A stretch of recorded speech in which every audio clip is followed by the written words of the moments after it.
Вот так работает станок.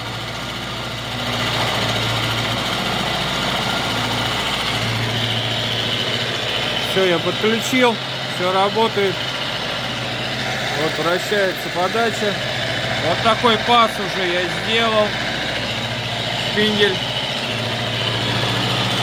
Стоит пазовая фреза на 16.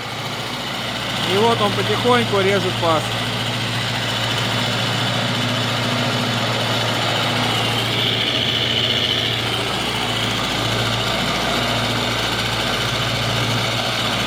Вот такой паз.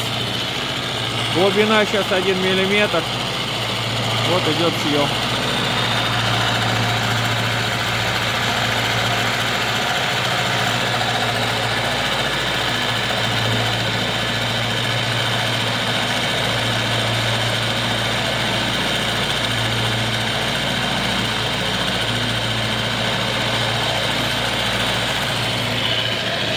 Еще мне предстоит вот таких пазов сделать 7 штук. Это вот второй пошел. На этом буду заканчивать. Всем пока-пока.